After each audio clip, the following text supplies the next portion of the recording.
Ingat bahwa sukses itu sesungguhnya adalah bagaimana Anda memanfaat gelombang pikiran Anda dengan alam semesta. Artinya, sudah saya sampaikan bahwa setiap pikiran kita, kata-kata kita, perasaan kita adalah gelombang yang mempengaruhi alam semesta raya.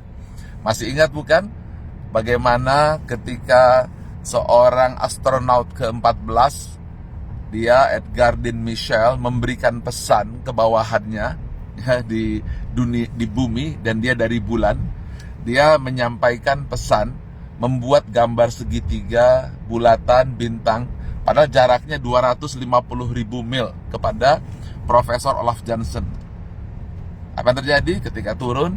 Ternyata apa yang digambar di pikirannya tertulis persis sama seperti yang di kertasnya Profesor Olaf Jansen.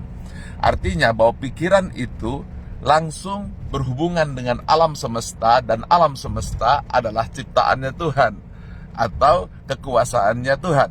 Karena itu mengapa terjadi hukum law of attraction. Nah, caranya adalah Anda ibarat di sini adalah gelombang TV atau radio, maka Anda harus mampu memutar channelnya supaya terkoneksi di sebuah alam kuantum atau disebut dengan alam anugerah, di mana semua kata-kata menjadi terkabulkan, doa semuanya diterima.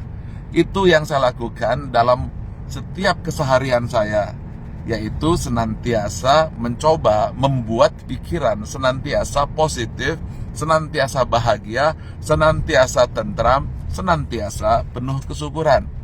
Dan step itu akan membuat kita selalu bukan hanya terkoneksi, tapi menciptakan dimensi positif. Bagaimana caranya? Ya, ada dua cara nih. Cara yang pertama adalah, ini agak unik, yaitu Anda seolah sudah mendapatkan apa yang Anda impikan.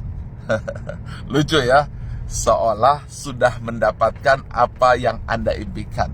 Jadi Anda merasa seolah Anda sudah memiliki, padahal belum Anda miliki. Anda merasa bahagia seolah itu sudah di tangan Anda, padahal sesungguhnya masih jauh dari tangan Anda. Anda seolah merasakan Anda begitu happy, begitu bahagia, padahal itu semua belum ada dalam pikiran Anda. Namun apa yang terjadi? Ketika hal itu Anda lakukan, Anda sudah terkoneksi, mengirimkan sinyal ke alam semesta, maka dimensi alam semesta dengan pikiran Anda rentang. Rentang itu semakin lama semakin mendekat, akhirnya terwujud. Ini adalah rahasia sukses mudah tapi bahagia. Oke, mungkin Anda tidak percaya, itu yang saya lakukan ketika saya membangun Menara 165. Saya tidak punya uang, saya bukan kontraktor, saya pun tidak punya tambang emas. Yang saya punya hanyalah pikiran dan hati. Saya cuma punya gambar Menara 165, lalu saya visualisasikan, saya lihat, saya perlihatkan, seolah itu sudah terjadi. Believe it or not, tidak sampai 5 tahun itu menjadi kenyataan. Lalu saya ingin punya kampus karena saya dulu dosen, pengajar di Politeknik Universitas Udayana. Tapi saya tidak pernah jadi rektor. Maka saya hanya menggambar logo kampus seperti ini, bawahnya seperti ini, gambarnya menara. Kemudian saya katakan, saya punya itu. Bukan saya akan punya, saya punya itu. Believe it or not, sekarang kampus itu sudah ada 7 tahun yang lalu, namanya SQ Business School. Lalu saya lakukan lagi. Saya ini suka sekali film The Last Samurai. Lalu saya lihat, saya tonton, saya rasakan bahwa saya adalah samurai. Saya punya pedang-pedang kuno, pedang-pedang Jepang yang asli. Saya pikirkan, saya rasakan, seolah sudah. Believe it or not, tidak sampai 2 tahun, saya sudah menjadi juara 3 dunia pertandingan samurai di Yokohama, Jepang di tahun 2009. Dan saya punya 7 bilah pedang asli Jepang yang sangat jarang di Indonesia. Apa kuncinya? Melatih kekuatan pikiran dan perasaan seolah itu terjadi sebelum kejadian. Karena itu apabila Anda memiliki sesuatu, maka Anda harus belajar mensyukuri. Latihannya sederhana.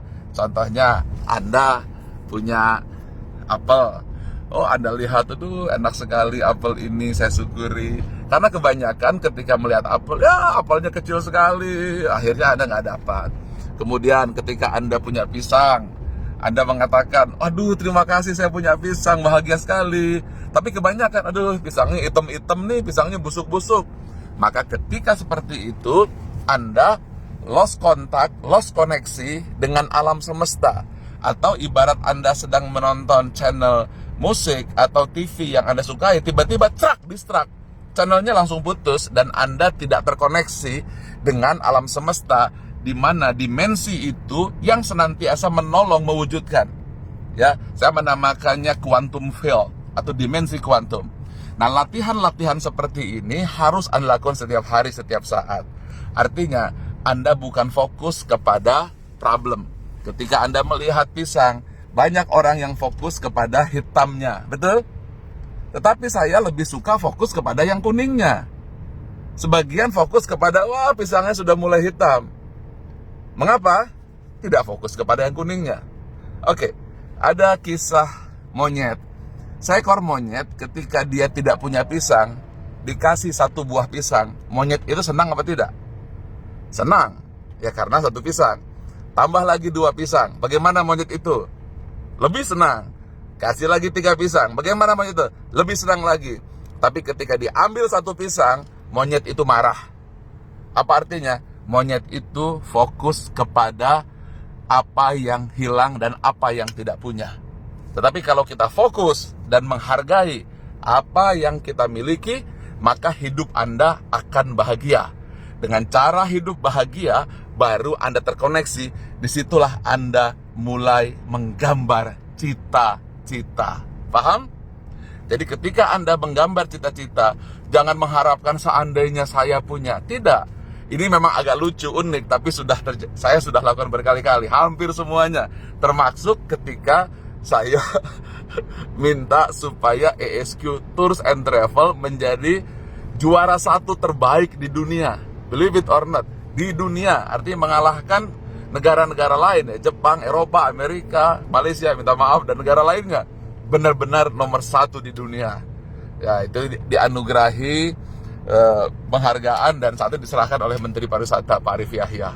True story. Kuncinya adalah ketika Anda meminta, Anda bukan seolah itu masih jauh, tapi Anda merasakan itu sudah di depan mata. Anda melihat itu sudah menjadi bayangan nyata. Anda bahkan mendengar bunyi-bunyiannya seolah itu depan mata. Jadi apabila Anda ingin rumah atau mobil, seolah itu Anda sudah miliki. Anda ingin sesuatu, Anda rasakan seolah Anda sudah punyai. Kemudian cara seperti itu harus Anda pertahankan sepanjang hari. Ini problemnya. Karena Anda harus mensyukuri apa saja.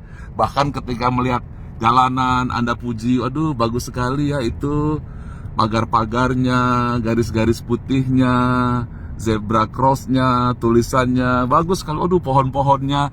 Seperti itu saja lakukan, karena dengan cara seperti itu Anda senantiasa bersyukur. Dan itu juga sebuah rahasia kunci. Mengapa dalam surat Ar-Rahman